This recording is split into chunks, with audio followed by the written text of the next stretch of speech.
This is Cheryl. This is Catherine. This is Emma. And we're the Baronesses.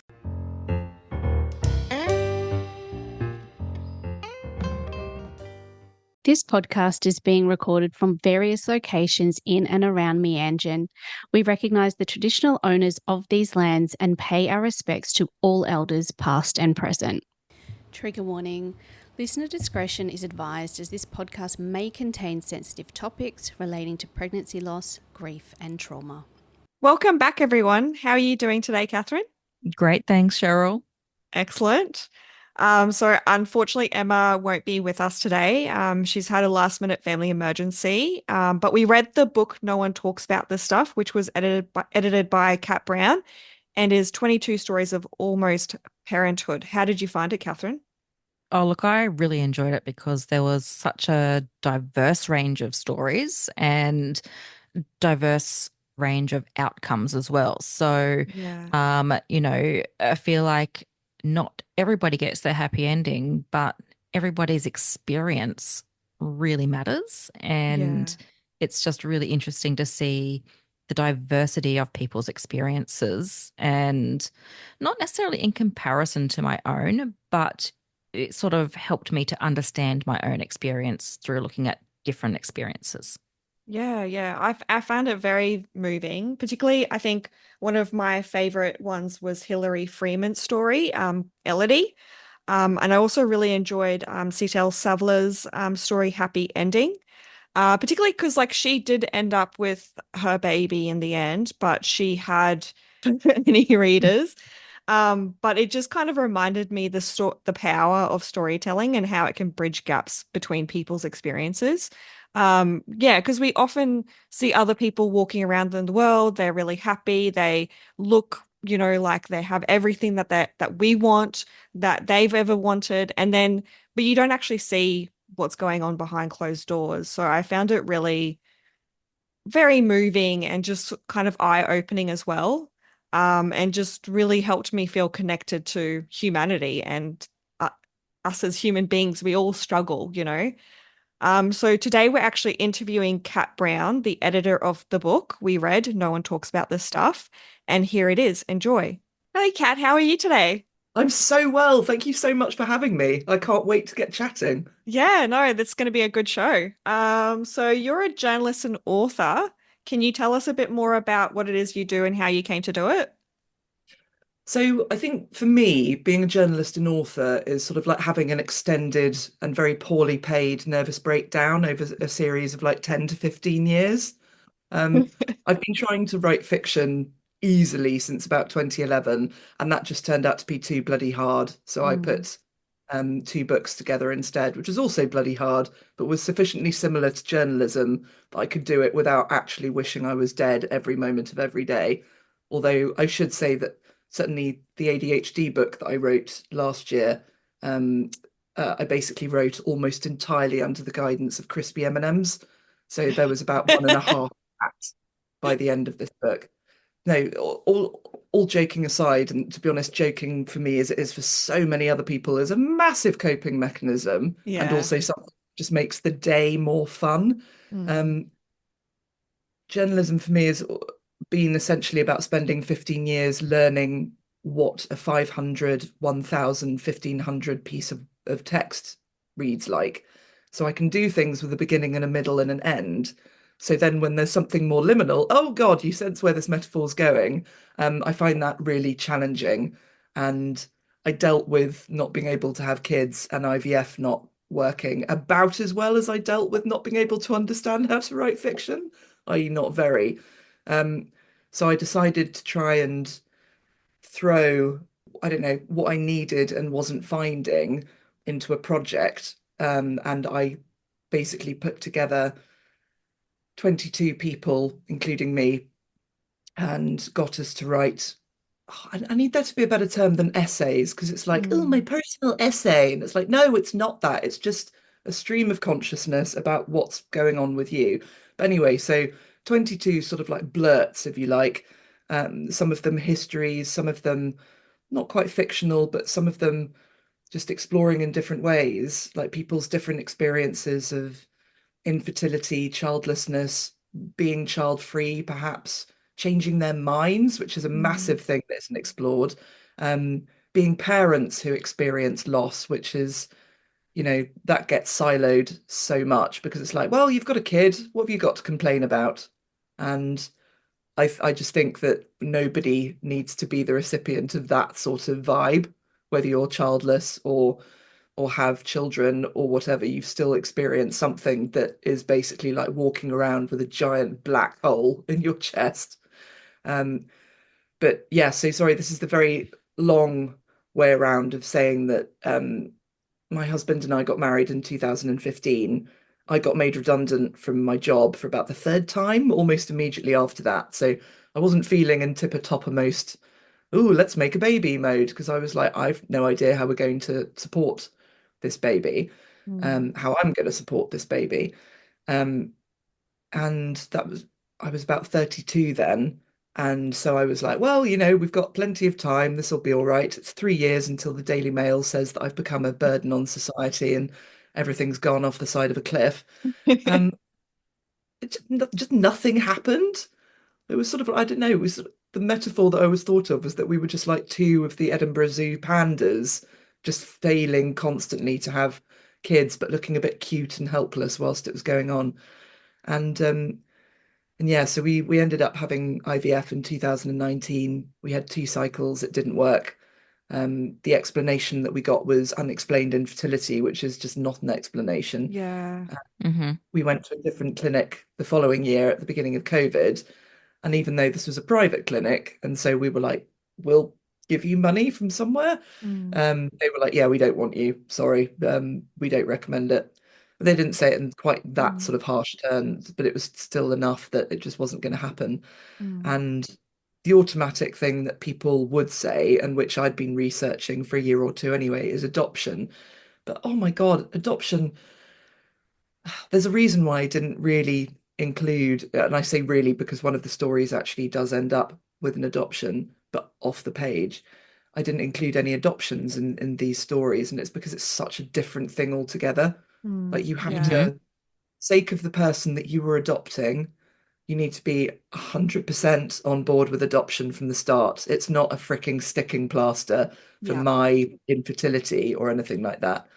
Um, and I just, even though I'd done all this research and was very eyes open and very positive about adoption, at that point I was like, my brain is not in the right place. And then a few months later, I was diagnosed with ADHD. So there's been a lot going on, and I just felt that if there was some way that I could use what I can do in terms of editing or writing or, chatting random shit to people to put together a book that, to be honest, it's very in the weeds of the Mm. grief and the violence and the horrible fucking feelings that you get when you're there. But I needed a book that wasn't neatly tied up in a bow about what happened afterwards.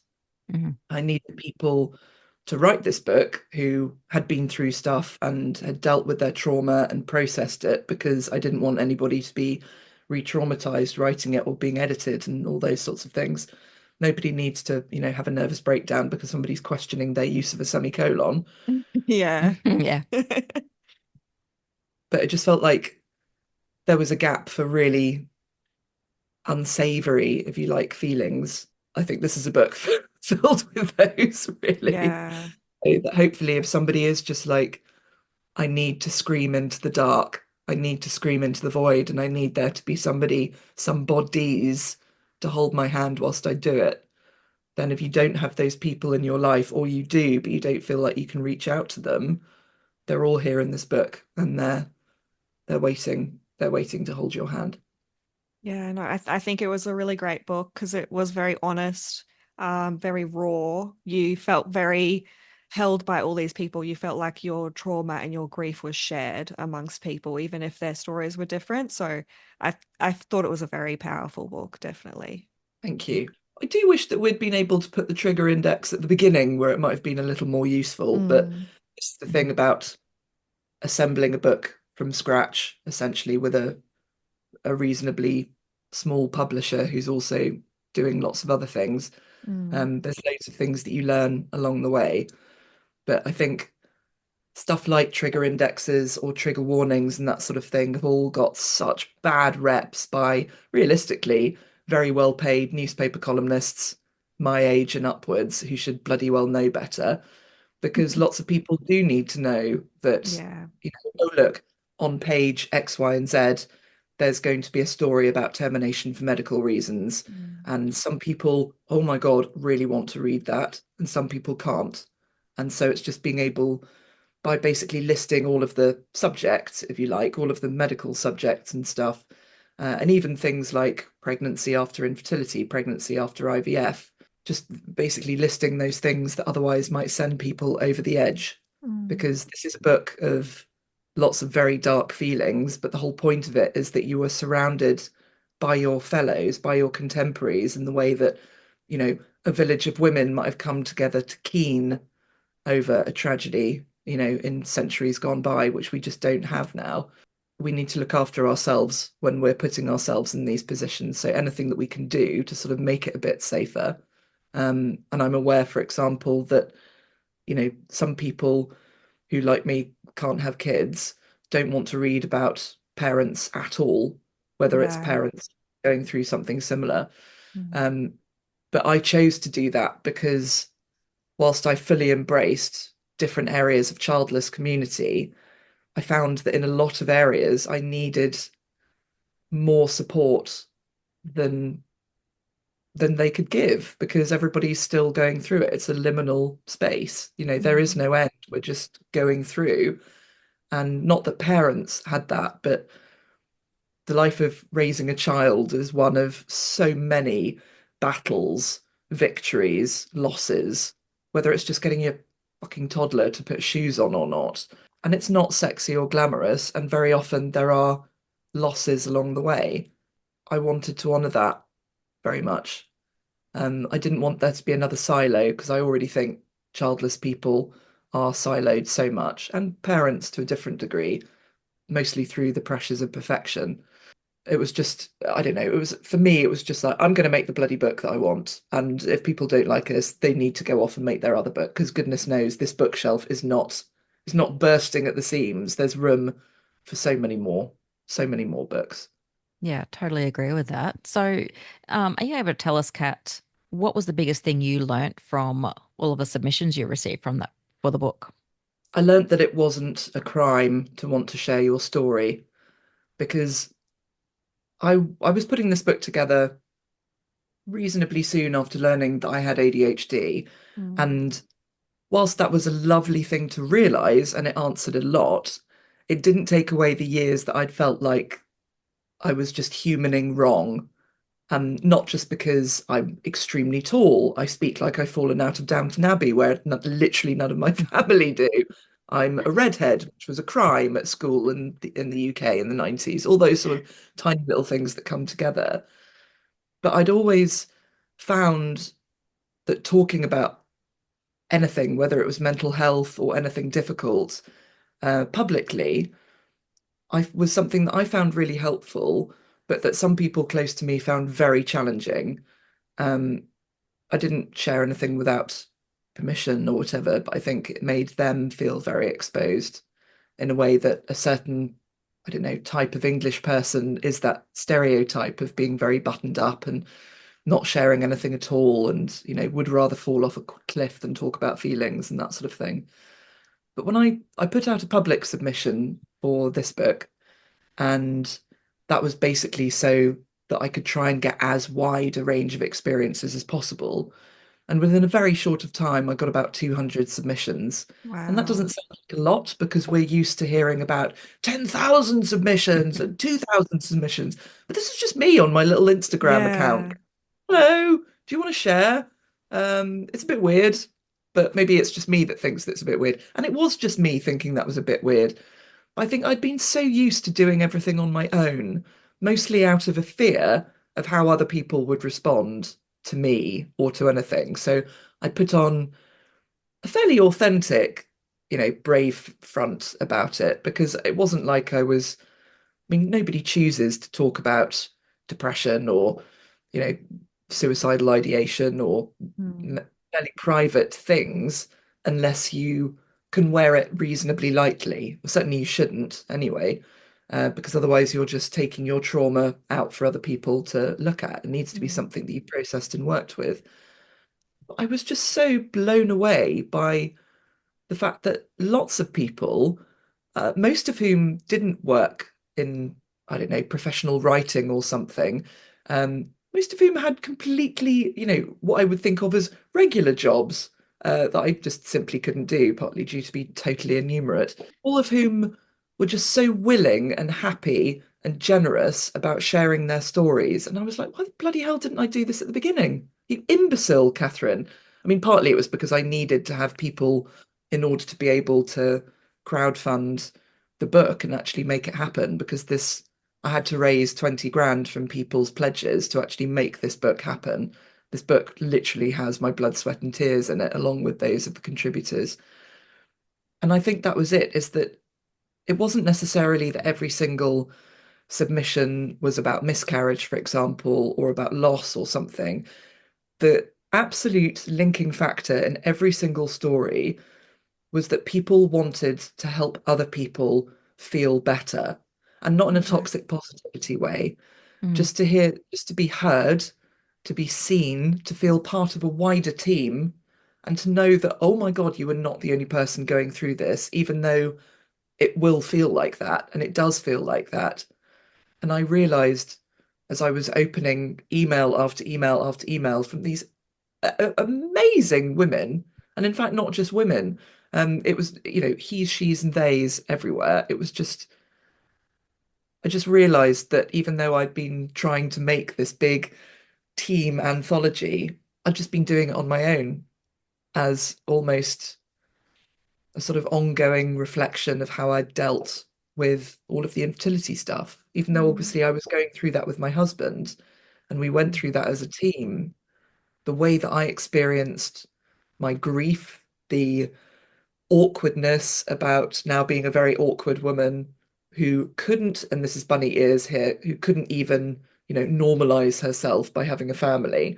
It just made me feel like finally I was on a team and there were lots of other people there who would very calmly reflect back to me the compassion and the kindness and the empathy that I automatically gave to other people in my situation, but couldn't necessarily give to me. Because being kind to yourself is that awful cliche, but it can, it's not that it can be one of the most difficult things to do, can't it? Oh, Because, absolutely. Yeah. Mm-mm. Hmm. because it's almost like being mean to yourself is something that you can control, where you can't Mm. control any other outcomes. So yeah, just seeing all of these kindnesses writ over 200 plus emails was, I mean, life changing, really. Yeah. So when you've got that many emails and stories, how do you then, I guess, narrow it down to determine who gets in the book at the end? It's a bloody nightmare, I'll tell you. It was, I just immediately put on an out of office onto that email that I'd set up, going, Mm. hello, this is the worst thing that I've ever had to do, because all of them are so good. And if you're sending in now, then that's probably it. Um, the first thing that I did was acknowledge every single person who wrote in so that they hadn't just opened up their soul into a Mm. void. I think Mm. we've all applied for jobs where nobody's got back to us, and that is grim enough. And Yeah. it's like you've sent in something so personal rather than Yeah. your slightly tarted up CV and maybe a covering letter. You definitely need that. Um, the quality of the writing wasn't even as immediately easy a differential because I also go to 12-step meetings. I gave up drinking in 2019. And something that I've always observed there is how extraordinarily fluent every single person is once they open up their mouth and talk about themselves. And not in a, oh, what I ate for my sandwiches this week, but really reflecting on the washing machine brain, what's going on inside, the real sort of deep, ugly stuff. As soon as you're talking about that, there's no umming, there's no erring. Your language is completely correct. So that was a bloody nightmare as well, because everybody wrote so well and so clearly. And I didn't want it to be like, I don't know, a collection of Booker Prize mini stories. because that's lovely, but that's also a very specific type of writing. And I just wanted it to Mm. sound Mm. like people opening up their mouths and just chatting onto the page, for all of the slang, for all of their particular ways of being. When it came down to content, that was easier because I already had 15 stories, 15 pieces. And given that I'd crowdfunded this book and therefore, it wasn't even necessarily going to be in Waterstones, it wasn't necessarily going to be automatically stocked by a big bookstore. Um, it wasn't, you know, it wasn't a big publisher going, oh, I think this is a bit too much. I could be as too much as I wanted. And Mm. so I looked at the stories that I already had, and I looked at the writers, at the subjects, at what they were writing about, what they wanted to write about, and then sort of tried to fill gaps accordingly. And that was horrendous as well because there was no shortlist. There was just the world's longest list. It wasn't Mm. 200 people long, but it was, 50 flipping people long, and every single one of those I would have loved to put in. Um, I met, sorry, this is a tangent, but it will come back to making Oh no, sense. go ahead. I met the most wonderful um, British writer, also from my neck of the woods in South London, called Rebecca Pierre. I mean, amazing name. She obviously should have been a writer or a novelist or something. But she is what in the UK we now call care experienced. And even 10, 15 years ago would have called something really patronizing and demeaning and awful. And she made this incredible anthology that came out from our mutual publisher about a month or two after mine did, called Free Loaves on Fridays, named after her main memory of being in care. And she managed to get over 100 people in her book. Because the thing was, is I was like, no, everybody needs to have about 2,000 words and blah, blah, blah, blah, blah, and it needs to be like that. She had people write poems, write pages, write scraps, write what they need to. And I read this book and I was like, oh, for fuck's sake. Oh, bollocks. Why? Why didn't I know? But again, this is the thing about, getting your head out of your arse and becoming part of a team, or at least being able to see what's going on in the wider world, is you see other ways that things could have been done. And um, Nicole Louis has just written, who's a brilliant Irish writer, has just brought out this amazing anthology, which is purely speaking to childless and child-free women, called Others Like Me. And she's done hers in another brilliant way. And I suppose that maybe that's the thing about having a project is you do your project, you're thrilled with your project, and then somebody brings out something that isn't even similar to yours, and you're like, ugh. And you become like a meme of a penguin that's sulking and throwing its breakfast or something like that.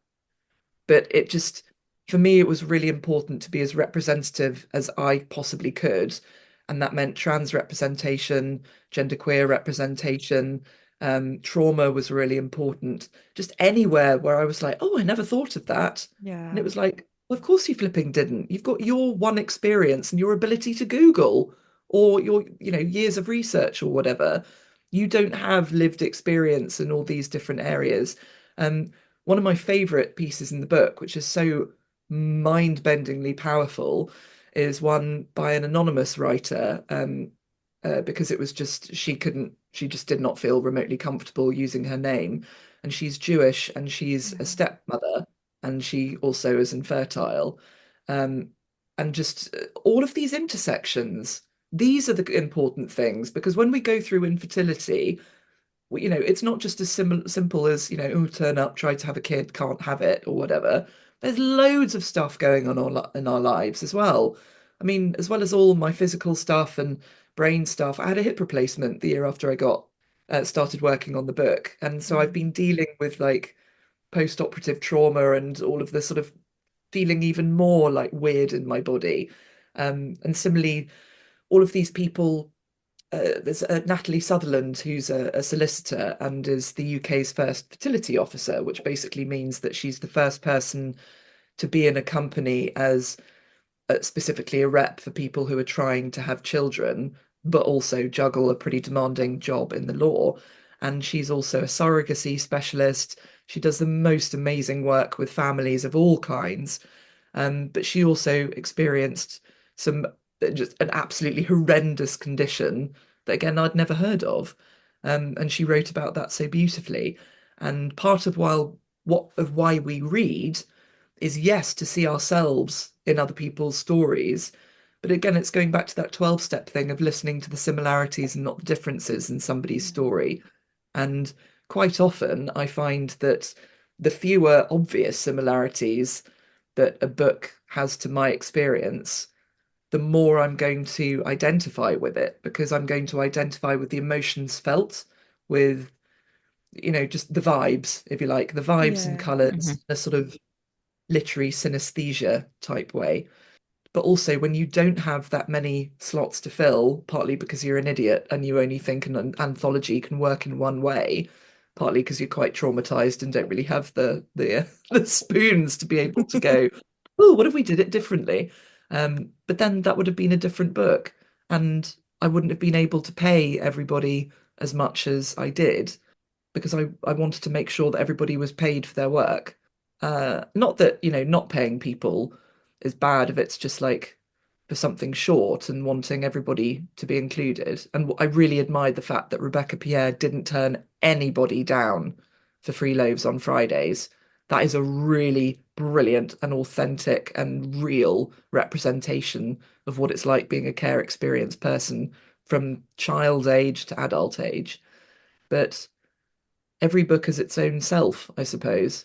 And this book represents the people who wrote for it. And I guess part of it also represents my state of mind over the couple of years that I was doing it. I didn't think I was in denial, but it turned out I really was waist deep. And I'll Mm. probably, be waist deep in denial for other reasons in a couple of years or so, because all of these stages of grief that we go through, sadly, it's not like, I don't know, Cub Scout badges, and Yeah. we have to go round and tick them off again and again and again, Mm. regardless of my experience of doing the book. And I felt so proud and honored and not powerful, but like I was a conduit for something bigger. I'm just so pleased that it's in the world, not least for the people that have contacted me to say, okay, Kat, this is a fucking insane book, but thank you. It's the fucking insane book I really needed. Or being able to give it to somebody else, or buying it, not touching it for months, and then finally being ready to pick it up to read one specific piece. Mm. But that's why books exist. That's why libraries exist. We are people who need to share stories and talk with each other, or in my case, talk at each other. Yeah, no, I think that with my experience, I sort of felt like I was always comparing myself to other people, saying, "Oh, their life is so much better than my life because they've got this, this, and this, and this." But then reading this book, it kind of just made me go, "We all have have our shit, basically. We've all got our struggle. We've all got things that we have to deal with." And it just made me actually feel more connected to other people. It really, really did. It kind of broadened my horizon. So I think it was very, very powerful. Thank you. I think Alice Jolly sets the tone with that first essay, which is basically an ongoing fuck you and fuck you Yeah. and fuck you to seemingly every person that she's met in her entire life. Alice Jolly, an extremely well-respected novelist, academic, award-winning short story writer, and prolific swearer. So fabulous. I almost had the opposite experience to you, which was that I think out of self-protection, Mm, I didn't want to compare myself in the haves and have-nots. mm, And so what I almost did was I sort of employed this deeply toxic, oh, it's fine. You know, my tragedy is really very small. As I think I say in the introduction, at least I'm not a Victorian chimney sweep. It could be worse. You know, yeah. I could have had all of my limbs removed at the same time. I could, X, Y, and Z. Um, and I think at the heart of that was a piece of acceptance that is very healthy, which is when I go, why me? To go, well, you know what? Why not me? It's not Mm, personal. It's just fucking life. There's loads of shit stuff that happens in life. Friends of mine have been losing their parents left, right, and center recently. It's, life is deeply, deeply random, and there's yeah. no as Kate Bowler, one of my favorite podcasters, says, there's no cure for being human, and it's not everything happens for a reason, it's just everything happens. Yeah. But I think I've Mhm. spent so much time trying to be reasonable about it that I actually at one point had this amazing realization that I thought I'd just been standing on a lovely hill and the skies were blue and the sun was out, etc., etc., etc. But realistically, I'd been standing on a rubbish dump with a very thin layer of astroturf on top of it. And that fucking hill, that rubbish dump, was just all of the feelings that I'd just been going, no, no, we won't feel you. We won't feel you. Yes, you did get that awful infection after the hip replacement. Yes, that wasn't ideal. Yes, you've got ADHD. Yes, now you find masking very difficult because you don't drink anymore and blah, blah, blah, blah, blah, blah, blah. But I think the thing is that whatever we go through, whether it's just, you know, failed IVF or something, there's never any just about it. Yeah. My God, there is so much crap that we're going through. And I think as intense and as powerful and as at times, reasonably frightening this book is, because it's really people going into fifth gear about some very deep feelings. They're able to do that because they have lived it fully. They have lived it strongly, and those feelings come back on the wind the moment that they are summoned, not necessarily to feel viscerally, but to remember. And I think whenever we've gone through something really, really horrific, whether it is, I don't know, a physical accident, for example, or an ongoing emotional trauma, as soon as it's done, there is that temptation to like scrunch it up like wrapping paper and immediately throw it away and be like, well, I'm never going to think about that again. Ugh. And then if you encounter anybody that's going through anything similar, you're like, oh, please don't be vulgar. Why are you having feelings? Why aren't you just scrunching it up and throwing it away? And Jodie Day, obviously our lovely patron saint of all childless writing, I always think about that gorgeous thing that she has about, grief, trauma almost being carried around with you in your body, in your chest. And it's never that it sort of is grown over completely. It's more like eventually your body sort of grows to heal around the edges of it. Mm. And Mhm. then it's almost there like you're a superhero or a My Little Pony. It's a part of you. It's just that at a time you'll get to that point where you're not also bleeding out all over the floor at the same time. That's partly why people get tattoos, Mm. partly because it's fun and weirdly addictive, as I've subsequently found out. But you want to mark something, you want to honor something, you want whatever that tattoo is in memory of or for, not to be forgotten. Yeah. And not necessarily that you'd forget it, but to be given the honor of having a physical presence on your body, just as it has a presence inside your mind. Who do you hope will read the book and what would you like them to take away from it? I think making this book really hit home that I know nothing. Yeah. And I don't mean that in a, oh, guys, I'm really clever, but actually I know nothing.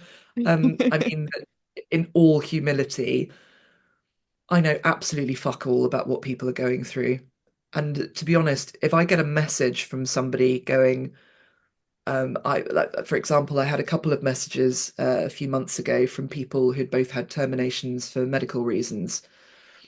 And my immediate response was, oh my God, that's awful. And it was like, yes, it fucking is, Catherine. That's why you've got it in your book. That's why you've got Hilary Freeman sharing her story so incredibly generously and honestly, because that's not something you've been through. And I think that's it, I mean, I'm constantly amazed and surprised that people do find the book, because periodically I go into bookshops in the UK and then leave feeling extremely chastened because either neither of my books are there, or one of them is, but it's, in a dark, dark room at the back of the dark, dark store on a dark, dark night, and you have to use a dark, dark magical torch to find it, sort of thing. But regardless of me and my ego, people are finding this book. People just turn up in places that I'm not expecting. We had a big family party in the summer, and one of my relatives turned to me and told me that they'd had 7 miscarriages. And I Wow. was like, I had no idea. Of course I bloody didn't. It's not the thing you text somebody Mm. about. My brother bought a copy for one of his colleagues, which again is incredibly thoughtful and lovely. Um, because I think it's what we want to know above all else is that we're going to be all right, that Yeah. we can go through this insane, bewildering, mad, deeply personal, very specific, and very bespoke type of horror, basically. And everybody's is different. Everybody will feature completely different conditions, experiences. I've got a tiny little authors group. I mean, I say authors group, we basically go out for dinner and gossip once every few months. Um, and one of us is childless. Both the others are parents. Um, one lost their son as a very newborn after a very long time in a NICU, um, and another had a terrible loss at 5 months pregnant. These are all very different types of grief, different types of loss, and we've all created books to tell our stories or other stories and to sort of share that in the world a bit. And we don't even necessarily like, in fact, we pretty much never talk about this stuff, ironically, when we're at dinner, because it's Mm. usually chatting about, work or what's going on for us, or one of us, not me, is a very glamorous woman, and so it's usually, please tell me in great detail about this bracelet or whatever this is, this being a sweatshirt or a lovely pair of trousers or something. But that's it. Is I think that's ultimately one of the biggest things that I've learned is that sure, there's no I in team, but you need one, Mm. whether that is an online community and the work that you were doing as podcasters. I cannot tell you how many millions of hours of podcasts I've listened to, particularly about grief, Mm. um, for the last few years and will onwards because we need to hear those stories. But I always thought that finding your people would be a bit more like being in I don't know, a Brat Pack movie from the 80s, and it would involve a bit more slow-mo and arms slung around each other's backs. And oh yeah, we're all buying, magical birthday presents and throwing surprise birthday parties and stuff. It's not that at all. It's just showing up in all these random little ways through your week, through your month, through your year, Mm. because there will always be times when mentally and emotionally you regress or you go back a few steps or you retread familiar and very painful territory.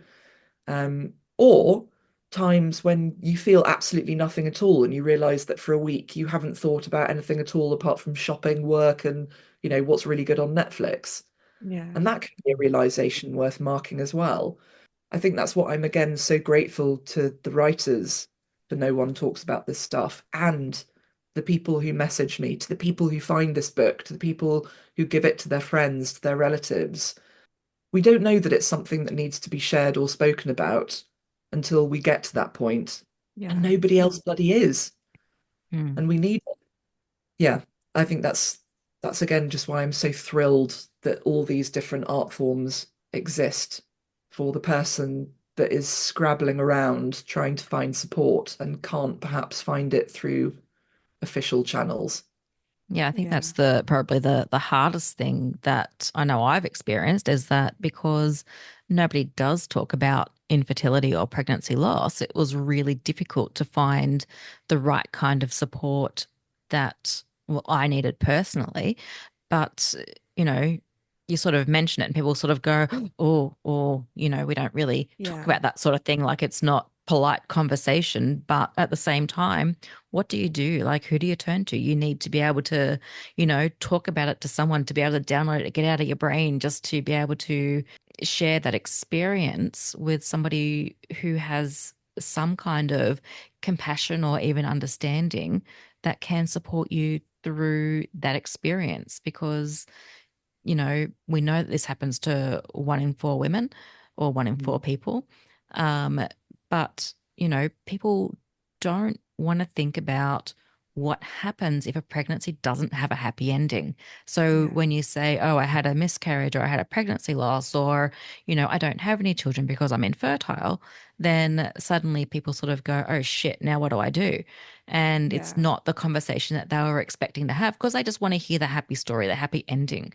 So it's really good that you have your book with a whole bunch of different stories that give different perspectives of this as well, because, you know, it sort of, I'm not going to say that it makes you feel part of the club, but it makes you feel that you're not quite so alone.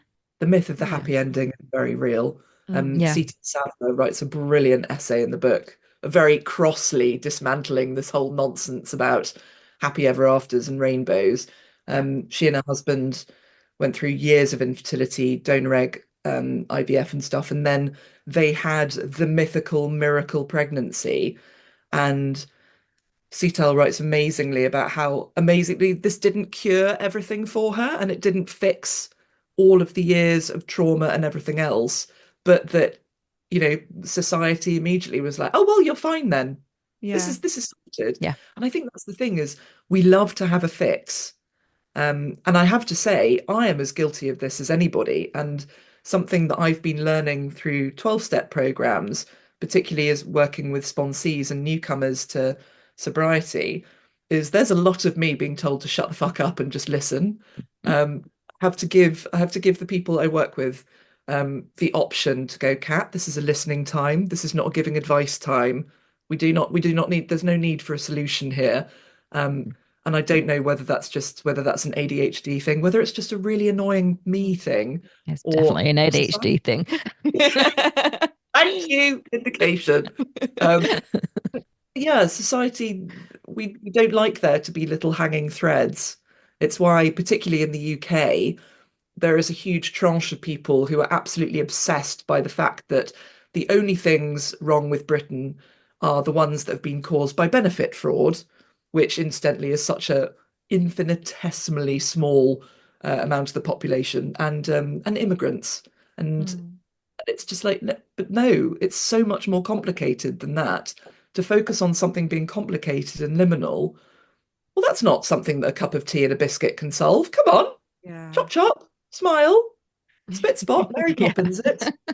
So yeah, there is a lot to be said for sitting and waiting and holding somebody through really difficult times. But then that's not something that we're taught. Certainly, Mm. God knows not in England. It's something that intrinsically feels very uncomfortable to do. Whereas saying to somebody, oh, well, the equivalent of better luck next time, or, you know, insert miracle story about cousin who went on holiday to Spain, had a bit of a relax, and then came home with twins, all of this sort of thing. I think it's far harder to be able to say to somebody, this is really tough. I'm incredibly sorry. Here's a really good eyeliner for when you need it because you'll need spoiling. There are no explanations, there are no quick fix solutions. That's a really difficult thing to hear. And people who can say things like that well, those really are the sort of miracle people, to be honest.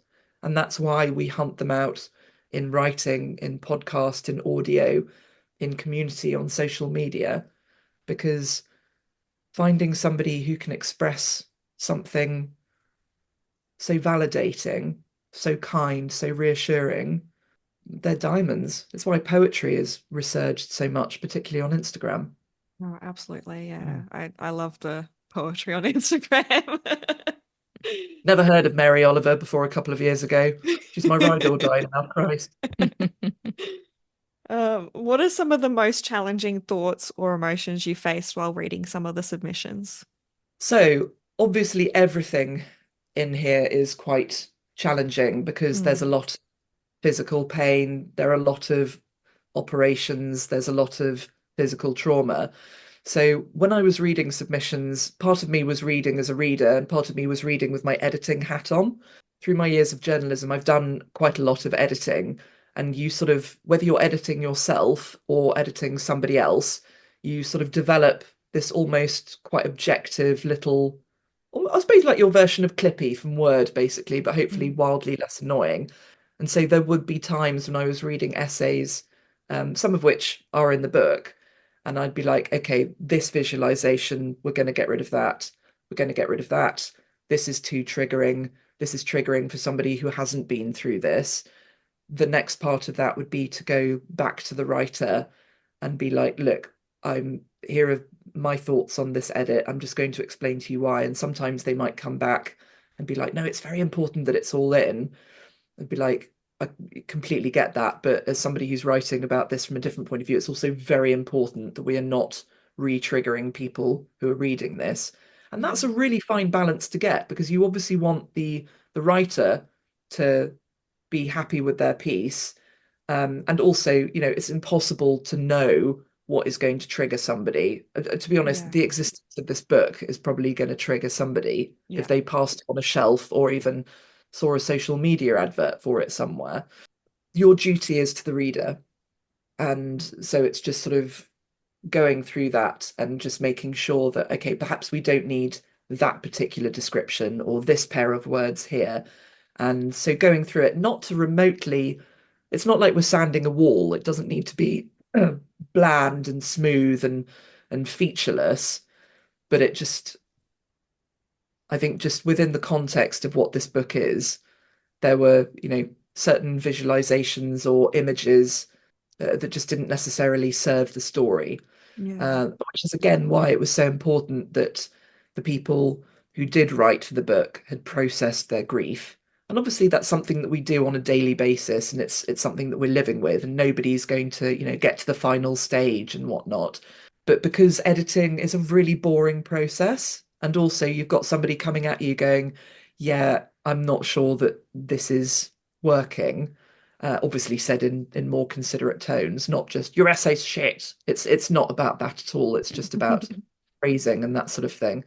Um, but yeah, ultimately, also the last word was mine. So Yabu sucks to everybody, not the Mm. writers. So what's been some of the most surprising feedback you've received from the book from readers?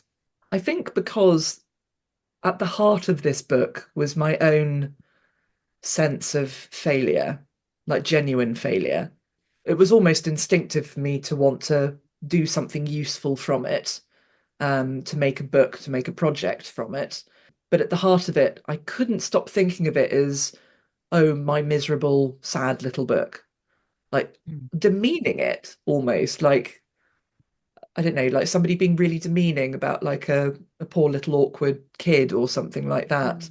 I think the thing that was really surprising was A, partly people pulling me up on this and just very gently going, it's not your very sad, miserable little book. It's our very sad, miserable. Also, it's not a very sad, miserable little book. It's got tons of bloody feelings in there. And yes, you might be feeling small and awkward and embarrassed, but you just need to go back to therapy, realistically, because that's a you thing. That's not a this book thing.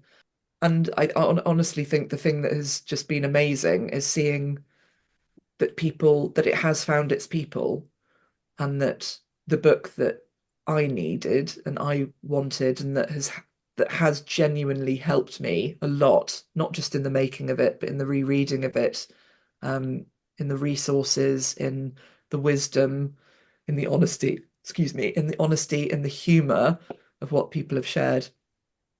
But it's people finding it, because I was so worried, because it's a really tiny publisher, and I purposefully didn't go after people who'd already published their books about infertility, because they've already, if you like, they've already got their space on the bookshelf. And if you're crowdfunding 20,000 quid, you want to make sure that you're giving space to as many people who haven't got a space on the bookshelf as possible, and include plenty of non-writers there. I was just worried that nobody would find it or read it, and that would be that. But so it is that slowly and wonderfully people are finding what they need, and then going on and finding the other books that they need, and the other people, the other stories, the other community. And the idea of this book being a tool as part of somebody's healing is an honor beyond words. Yeah, it would definitely be. I can imagine. Do you see any changes in how fertility is being discussed now, and how do you think we can break the stigma? So in the UK, particularly, there have been a lot of stories in the press over the last year or two about childless women under 30, which is a language that I loathe, because it's like, sorry to be really pedantic, but did you go and ask every single one of these women under 30 whether they were child free, childless, or just not really there yet. Yeah. Um, because like fertility rates are really down, and that makes people anxious because they obviously pound signs dropping and all that sort of thing. But what has been really interesting is actually seeing a really combined effort, not just by the childless community, um, but by parents, by pressure groups, by all types of women of all status of fertility, sitting up and going, "Excuse me, this is total bullshit," Yeah. and really joining forces to politely, cheerily, very humorously, but complete no nonsensely just go, this is not well phrased. Also, this is absolutely nothing to do with avocado toast or Starbucks.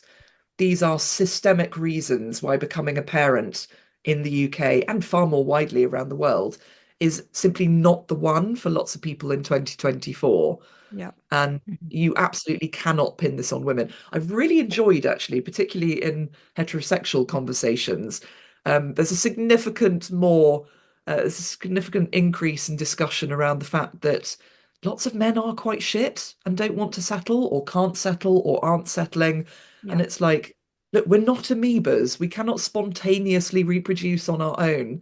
This isn't just, these headlines should not purely be about women. And actually, even in the comment sections of some, pretty right-wing newspapers, what's really interesting now is that the parents of these 30-somethings, whether they're men or women, are popping up to go, "Excuse me, my daughter and her friends have been ghosted X many times." I mean, again, the fact that readers of a right-wing newspaper comment section know what ghosting is reasonably iconic to me. But it's all things that are just filtering around through the different generations. And I suppose also, as much as the word pensioners, particularly in the UK, is still used to mean people who fought in World War II, like the last crop of people who fought in World War II are now over 95. Yeah. That's an incredibly small range of pensioners. And so the people who are around now, were growing up and coming of age in the 60s and 70s, which is a completely different moral framework and way of understanding. And certainly, as the generations grow older, there is also just simply a societal shift towards more empathy, more understanding, and also, the further away that we get from actual war, it means that without being too trite about it, the wars that have been fought have been literally between us socially. Mm. Um, so it's just really interesting seeing how attitudes to that have changed. And I think also, as much as I partly wanted to write this book because I got so fed up of reading about celebrities who'd then had miracle babies, etc., etc., and for Yeah. a long time Yeah. it felt as though only very famous, very white, very middle class, frequently blonde women were the ones who were allowed to tell their stories. That is so not the case anymore. I think also just social media, for all of its many, many faults, there's been a real freedom in terms of how people feel confident about talking about their experience. And I mean, bringing it back to podcasts as well, I think there are all sorts of people growing up now, or in middle age even, who are now used to hearing people having very casual, intimate conversations about reasonably private things. That's kind of a wonderful thing. Mm. So, there are nothing solved, obviously, because we might be reducing stigma, but that doesn't mean that, medical care provision has necessarily improved. It doesn't mean that, that civil rights are, solved, if you like. Yeah. Mm. We finish or not finish. We think that we've sort of put a full stop next to gay rights, and then Mm. people, particularly in the UK, start trampling down on trans people, which is Yeah. such a ludicrous thing. But it's again all this, back and forth, and we take two steps back and then we go forward and we move in that way. But I think a huge thing about having gone through any kind of grief or stigma or just generally feeling less than because of who you are for circumstances potentially out of your control, but also simply just because of who you are. I think there is something in that that then makes you more attuned to injustices being experienced by other demographics, by other groups, and also Yeah. just simply makes you want to work with other people to alert others to total nonsense being perpetrated as fact, whether in the press or, you know, your aunt's dining room or something like that. God, that sounds like every aunt just comes equipped with a dining room. Clearly don't necessarily mean that. Um, but yeah, I think there is something about really deep, awful grief that does then just leave you with a desire to do better for the people, not necessarily, that come after you generations wise, but the people that come after you in a couple of months' time next year down the road. You just want to make sure that the path is a bit clearer for them. And so, thinking about that, then, what do you hope that your legacy will be in the conversation around childlessness and infertility? Well, it feels a bit more like I don't just want to sort of plonk the book out there and have it done.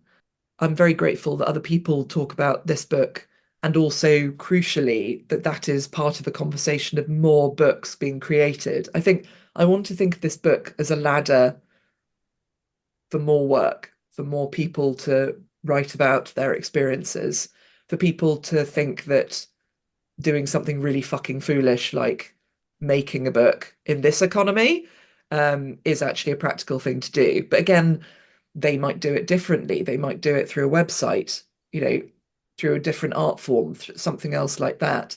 But I think also something that's been really important for me is to, I suppose, have that ongoing thing of just being a person in the world. And people can see me as I evolve through it, as I get further away from the experience of IVF, but then there will be another bump in the road and how I experience that. And I suppose also, as much as I've talked about how I've belittled myself and my book in that way that can be quite common as a way of trying to regain a middling amount of control over an uncontrollable circumstance. I don't feel any shame about not being able to have kids. I find it quite bewildering, quite sad, quite annoying. But realistically, like the main problems in my life now have been through other health areas, which have just been really inconvenient and irritating and stopped me, working at the speed of light or the speed of normalcy or anything like that. I'm very lucky that I have uh, an army of nephews and nieces, none of whom are irritating. So I'm just sort of waiting for that phase to kick in, at which point I'll take the dog for a really long walk by the coffee shop and wait until the annoying stage is gone. They're sainted parents. I'm really lucky that my brothers and sisters-in-law have significantly more patience and kindness than I could ever hope to have. And their generosity towards me, and I don't mean that in a sort of like, well, obviously they've felt sad for me and my husband and all that sort of stuff, but being around somebody who's going through a lot, that's fine if you're the main character in your Netflix show. It's really annoying and hard and challenging for the other people. And the way that my family have dealt with all of this with such grace and kindness and compassion and humor, and also just ignoring some of the madder things that I might have done or just letting them pass. I could only ever hope to hopefully pass that on in some way to somebody else. And Yeah. I'm forever grateful for that. So, have you got any upcoming projects or topics that you're keen to explore? So something that I've been exploring reasonably recently, and which I would really encourage anyone who is childless, child-free, to step up and take their space in, is I think this must be a global thing, but so it's Baby Loss Awareness Week in Mm. October, 8th to the 15th, and that culminates with an event on the evening of the 15th called the Wave of Light. And what happens then is people light a candle for a child, children that they've lost, and they might put it in their window, they might put it on their front step. And a couple of years into writing this book, I decided, oh, I'd really like to do that actually. But I thought, okay, I've never been pregnant in my life. I mean, I might literally be Barbie in there, who knows? I thought, but I have lost children. I visualized them so strongly. They had names, they had their own selves. Their souls have now, floated off into somebody else's timeline, and that's fine. They've gone off on their own adventures. They're not mind control. So I think in 2022, I did the wave of light and I lit a candle and I put it outside my front door. And my God, I felt so transgressive because I'd never been pregnant. It was the people who'd had miscarriage. It was the people, it was that comparison thing again. Yeah. Mhm.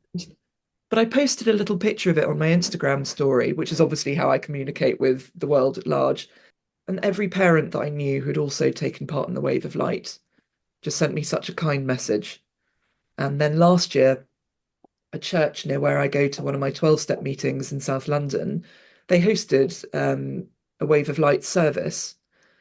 And I went along to that. And there were so few of this in this huge church, which again really hit home. Yes, it's 1 in 4 people who will go through this, but actually it's not a huge number, even though our grief can feel so overwhelming. And there were, I don't know, maybe 5 of us sitting in that church. But I just cried my eyes out. We had beautiful music. The priest, who is a robust and admirable woman, led this service in. There's a lot wrong with priests, but my God, when you need them, they know how to do the moods. And she judged it perfectly. And it was just, I think sometimes you need a ritual. And I've been to a saying goodbye service organized by Zoe Clark Coates's charity, which actually also made me cry a lot, but it also made my husband and I wet ourselves laughing because it felt part of the backing music. 'Cause they're in cathedrals and stuff, but they're secular. And one of the music was chasing cars from Snow Patrol, which I remembered from a really emotional episode of Grey's Anatomy. So I was sitting there in this church, sobbing my eyes out and absolutely howling with silent laughter, which is sort of, I guess, the sort of juxtaposition of emotions that you always get when you're going through something like that. Um, so while I wouldn't say that's a creative project, I think that is an ongoing project for me, Mm. is to acknowledge why me, why not me, but also to go, but yes, you, it did happen to you. And uh, particularly as we're going into autumn, which always partly has that lovely new pencils back to school vibe, but it also has, certainly in the UK, that very gothic, very emotional end of a season, end of a year, going into winter, getting a bit colder. That's a very good season for just sort of really leaning into grief again. Not to say that you need to do that all the time, and certainly if you feel that your life is being significantly destabilized by grief, let alone depression, then honestly, that's really time when you need to take up space and get your ass to the GP. Mm. But I think it is just acknowledging that this is something that is going to be with us for the rest of our lives. And the little spirits and ghosts of the children, the families, the lives that we didn't have, those are there. And it's not necessarily that we need to sit them out and polish them and put them on shelves. But I do think that there are cultures that deal with death and loss in significantly healthier ways than we do in the West. Yeah. So even if all I do is light a candle and watch Coco on Disney Plus for the 55th time, I'll feel like, okay, I've done my ritual for this time of year. Yeah, and that'll just be something that I really need to do. Thank you so much for coming on the podcast and speaking with us. How can our listeners reach you and find your books? Please, if anybody wants to drop me a line or just see more pictures of my dog, I'm on Instagram, Cat Brown Writes, the dreaded Twitter, Cat Brown, and I'm on Blue Sky and stuff as well. But also my book, No One Talks About This Stuff. You can order it from your library, bookshop, Amazon, all the usual places. And my ADHD book, It's Not a Bloody Trend, same places as well. And that one you can also get on Audible. Yes, thank you. Brilliant. We'll also leave any relevant links to the books and your pages in the show notes. And yeah, we'll see everyone next time. Oh, really loved that interview with Kat Brown. What did you think? Oh, I actually really enjoyed it. It was really, really good to have a more in-depth discussion with the editor, just Yeah. because, having read all the stories, having had to edit all the stories and, work through those experiences with each individual writer must have been such a challenge. Oh, yeah, absolutely. Especially when it's something that you've had to experience yourself and, seeing your story reflected back at you. Um, I can't imagine it would have been quite tough, but I think she also dealt with it really well. She handled it with a lot of grace and compassion. So yeah, I really enjoyed it. But we'll be back in your ears in a fortnight when Catherine will be talking about men and male infertility. In the meantime, make sure you leave a review on your preferred podcast streaming platform. Follow us on Facebook and Instagram at the Baronesses Podcast. Feel free to email us on baronessespod@gmail.com. And remember to stay kind. That includes self kindness too.